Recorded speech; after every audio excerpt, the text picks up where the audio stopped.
So we won't be selling Mind Worlds anymore. That's kind of the gist of this video, the TLDR, the story of this video. So I'm first gonna explain rapidly the background to that. So in 2024, I created for my partner this tiny game called Mind Worlds, which is a trading card game based on psychological theories. And after this initial creation, we kind of started to work together on the game, and we released twice a year. We started releasing twice a year new cards for the game. So every 6 months, in November and May, we add around 80 plus new cards to the game. And so when I created the game in the very beginning, I kind of wanted to have a physical version of it, so I could offer it to my partner. And so I did some research, and I ended up discovering a whole slew of people who actually created tiny homemade trading card games. And most of their advice to print the game was to use a print-on-demand service that's called the Game Crafter, which is the most well-known one out there. And so I did that. I created that so that we could print the game and I could offer it to my partner. And after that, as we added more and more sets, we kind of allowed anybody to get the game if they wanted to play. So that's all nice. But now I'd like to talk about the cons of doing that. The reasons why it's not necessarily the best idea depending on what you're creating. But actually, before I do that, I'd like to mention that I'm accompanied by Bimo today and by Paradox's Fluff to help me go through this video. So the cons of selling your game, selling physical copies of your game, there are a few of them. The first one is that, especially if you're creating a homemade trading card game or a very small game, is that most likely your player base is going to be scattered around the world. Meaning that if someone gets your game, it's very unlikely, if they get a physical copy of it, it's very unlikely that they're going to be able to use it with someone else who already knows the game and who lives nearby. So the second con of selling your game on a platform like the Game Crafter is the time sink, meaning that in order to be able to sell your game, you first have to understand the platform. But it also means creating designs for packaging, it means creating designs for ads, it means writing descriptions, it means a lot of elements that in the end are a huge time sink. And so, especially when you're creating a small game that is not meant to be sold to hundreds of people, the time or the hours that you put into that will never be worth any kind of money that you would get from it. So that's the other reason.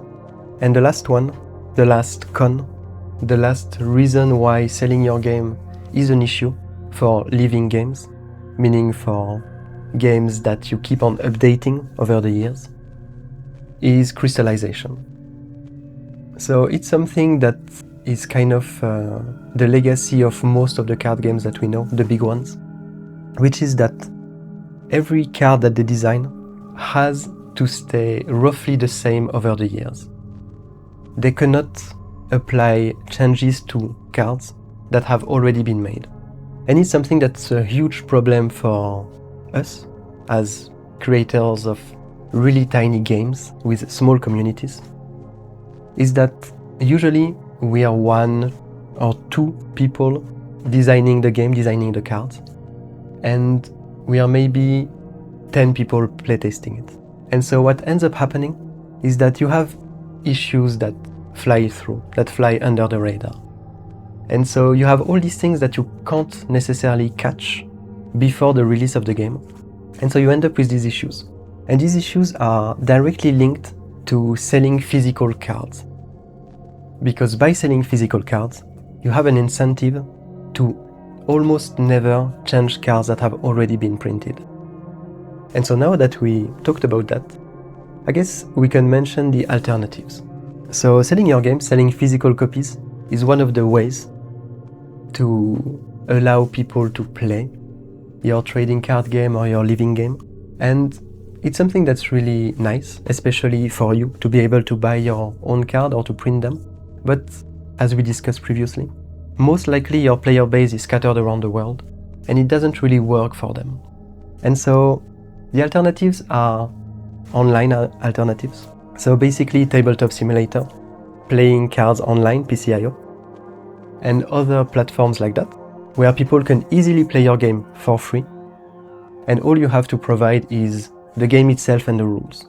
So we already have Tabletop Simulator setup, thanks to Ggain, and we also have PCIO setup, thanks to Yellow.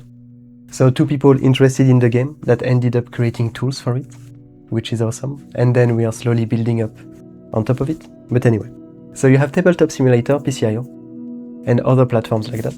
But you also have a print and play option, which is the idea that people can select their cards and print them at home for free. So these are the alternatives to selling physical cards.